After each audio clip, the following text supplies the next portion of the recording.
महाराष्ट्रातल्या राजकारणात आणि खरं तर गावागावात सध्या एकाच शब्दाची चर्चा आहे. कर्जमाफी. अगदी. गेल्या 2-3 वर्षांपासून शेतकरी याची वाट बघतात आणि आता येत्या बजेट अधिवेशनात सरकार ही घोषणा करणार का याकडे सगळ्यांचे डोळे लागले आहेत. हो, आणि ही फक्त चर्चा नाहीये. आपल्याकडे जे रिपोर्ट्स आहेत ना, ते दोन अगदी वेगवेगळ्या गोष्टी सांगतायत. एकीकडे असं चित्र आहे की सरकारकडून जोरदार तयारी सुरू आहे, ज्यामुळे शेतकऱ्यांच्या आशा वाढल्या आहेत. बरोबर. तर दुसरीकडे काही अशा व्यावहारिक अडचणी आहेत की ही घोषणा इतक्या लवकर होणं जवळजवळ अशक्य वाटतं. बरोबर. आणि हाच तो गोंधळ आहे जो आपल्याला आज सोडवायचा आहे. आपल्याकडे 2 वेगवेगळे स्रोत आहेत. एक स्रोत आपल्याला सांगतो की सगळं ऑल इज वेल आहे आणि कर्जमाफीची घोषणा दारात उभी आहे. आणि दुसरा स्रोत मात्र धोक्याची घंटा वाजवतोय. तो म्हणतोय की थांबा, यात खूप मोठे पेच आहेत. आज आपलं काम आहे या दोन्ही बाजूंच्या बातम्यांमागचं राजकारण आणि वास्तव समजून घेणं. चला तर मग या बातमीची सखोल चर्चा सुरू करूया. ठीक आहे, तर आपण आधी चांगल्या बातमीने सुरुवात करूया. सकारात्मक बाजू काय सांगतीये? म्हणजे कृषी मंत्री, उपमुख्यमंत्री, अगदी मुख्यमंत्री सुद्धा कर्जमाफीबद्दल बोलतायत. या बोलण्याला काही आधार आहे की हे फक्त राजकीय आश्वासन आहे? नाही, हे फक्त बोलणं नाहीये. आपल्या एका स्रोतानुसार पडद्यामागे बऱ्याच हालचाली सुरू आहेत. अच्छा, काय हालचाली? राज्यातल्या सगळ्या जिल्हा मध्यवर्ती बँका आणि ज्या राष्ट्रीयकृत बँका आहेत त्यांच्याकडून शेतकऱ्यांच्या कर्जाची माहिती मागवली जात आहे. आणि यात फक्त थकबाकीदारच नाहीत. अच्छा. तर जे नियमित कर्ज भरतायत त्यांचीही माहिती गोळा केली जात आहे. ओके, म्हणजे डेटा गोळा करण्याचं काम अगदी जोरात सुरू आहे. पण हे काम किती गांभीर्याने घेतलं जातंय? खूपच गांभीर्याने. आपल्या स्रोताने यात वॉर रूम हा शब्द वापरला आहे. War room? हो, एका विशेष वॉर रूमची स्थापना केली गेली आहे, जी या सगळ्या माहिती संकलनावर लक्ष ठेवून आहे. प्रत्येक उपनिबंधक कार्यालयाला हे काम सोपवलं आहे. 1 मिनिट, वॉर रूम हा शब्दच खूप वजनदार आहे. म्हणजे सरकार हे एखाद्या युद्धासारखं हाताळत आहे, जणू काही तातडीने काहीतरी करायचं आहे. पण हे खरंच इतकं तातडीचं आहे की हा फक्त एक दिखावा आहे? हाच तर खरा प्रश्न आहे. वॉर रूमसारखे शब्द वापरणं ही एक राजकीय खेळी असू शकते. यातून सरकारला हे दाखवायचं असतं की आम्ही किती गंभीर आहोत, आम्ही किती वेगाने काम करतोय. बरोबर. पण दुसऱ्या बाजूला जर खरंच डेटा गोळा होत असेल तर त्याचा अर्थ काहीतरी शिस्त आहे. आणि एवढंच नाही, कर्जमाफी कशी द्यावी याचा अभ्यास करण्यासाठी एक विशेष अभ्यासगट समिती पण काम करत आहे. त्यामुळे कागदोपत्री तरी तयारी पूर्ण दिसते. आणि या सगळ्या तयारीचा संबंध थेट 21 फेब्रुवारीपासून सुरू होणाऱ्या बजेट अधिवेशनाशी जोडला जातोय, विशेषतः 6 मार्चला सादर होणाऱ्या बजेटशी. तिथे काय अपेक्षित आहे? इथेच तर सगळ्यात महत्त्वाची गोष्ट दडली आहे. कर्जमाफीची अंतिम घोषणा. म्हणजे नक्की कोणाला किती कर्जमाफी मिळणार हे कदाचित नंतर जाहीर होईल. समजा अभ्यास गटाचा रिपोर्ट आल्यानंतर 30 जूनपर्यंत. ओके. पण कर्जमाफीसाठी जो हजारो कोटींचा निधी लागणार आहे त्याची तरतूद ती तर ह्याच बजेटमध्ये करावी लागेल. पैशांची तरतूद केल्याशिवाय घोषणेला काहीच अर्थ नाही.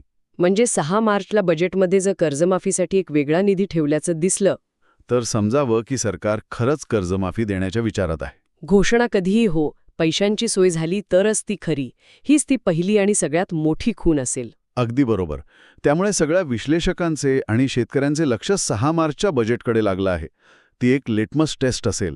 सरकार फक्त बोलतंय की खरंच काही करणार आहे हे त्या दिवशी स्पष्ट होईल. वॉर रूम, डेटा संकलन, बजेटमध्ये तरतूद, हे सगळं ऐकून तर वाटतंय की कर्जमाफी होणारच. पण माझा पत्रकारितेतला अनुभव सांगतो की जेव्हा गोष्टी इतक्या सरळ वाटतात ना, तेव्हा त्यात नक्कीच काहीतरी गडबड असते. आणि मला वाटते आपला दुसरा स्रोत याच गडबडीवर बोट ठेवतोय. तुम्ही अगदी बरोबर पकडले. दुसरा स्रोत या सगळ्या आशादायक चित्राला एका मोठ्या प्रश्नाने सुरुंग लावतो.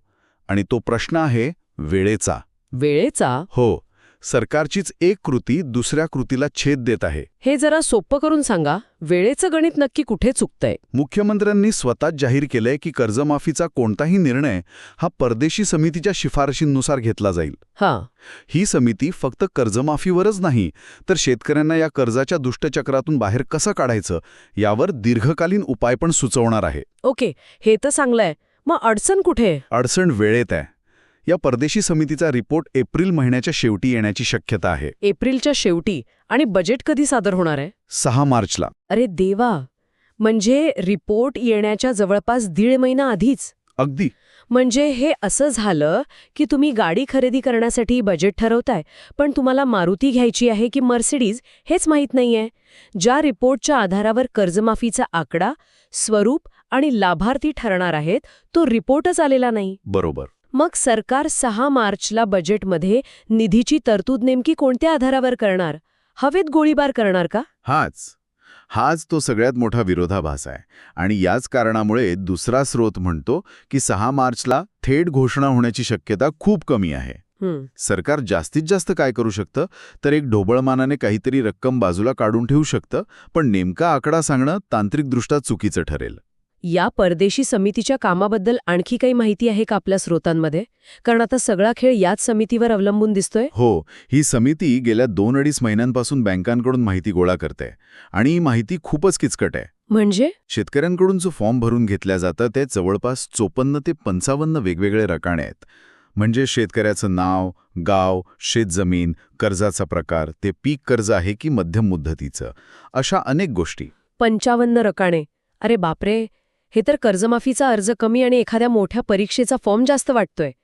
याचा उद्देश माहिती गोळा करणं आहे की प्रक्रिया इतकी गुंतागुंतीची करायची की ती आपोआप लांबेल? ही शंका अनेक जण व्यक्त करत आहेत. आणि या गोंधळात अजून एका गोंधळाची भर पडली आहे. तो काय प्रकार आहे आता? कर्जमाफीसाठी एक कट ऑफ डेट ठरवावे लागते. म्हणजे कोणत्या तारखेपर्यंत कर्ज माफ होणार. पण सरकारकडून बँकांना ज्या सूचना गेल्या आहेत त्यात स्पष्टता नाहीये. अच्छा. काही बँकांकडून 30 जून 2025 पर्यंतची माहिती मागवली जात आहे, तर काही बँकांकडून 30 सप्टेंबर 2025 पर्यंतची. थांबा. 2 वेगवेगळ्या तारखा का? यात नक्कीच काहीतरी राजकारण असणार. सप्टेंबर महिन्याचं असं काय महत्त्व आहे? महत्त्व आहे.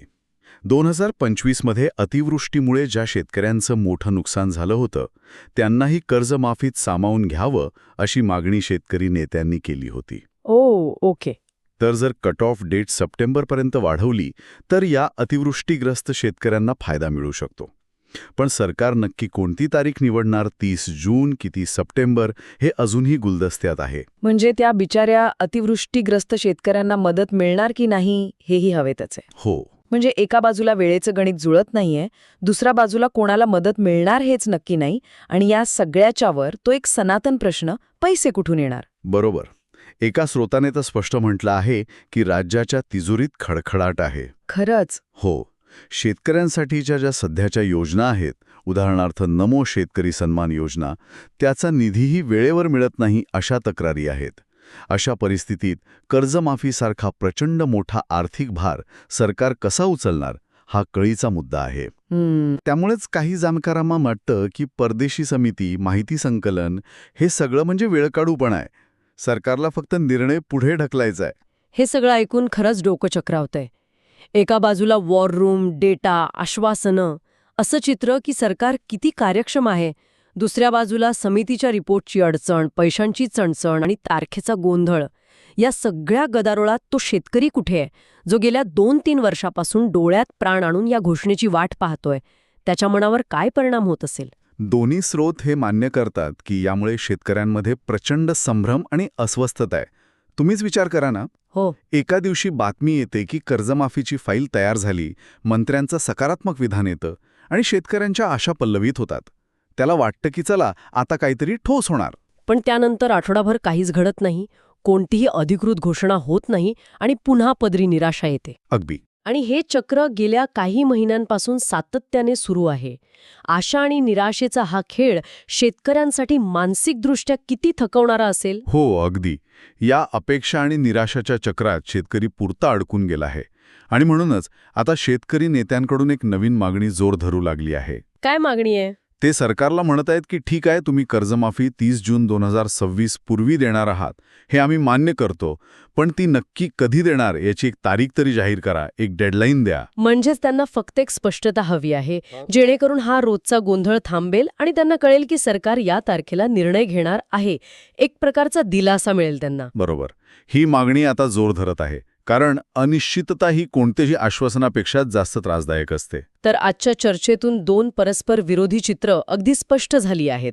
एकीकडे राजकीय विधानं आणि प्रशासकीय हालचाली, जसे की बँकांकडून माहिती गोळा करणे, यामुळे असं वाटतं की सरकार कर्जमाफीच्या दिशेने वेगाने पावलं उचलते. तर दुसरीकडे परदेशी समितीच्या रिपोर्टची वेळ आणि बजेटची तारीख यातील तफावत, हं, राज्याच्या तिजोरीची अवस्था आणि पात्रतेच्या तारखेबद्दलचा संभ्रम हं.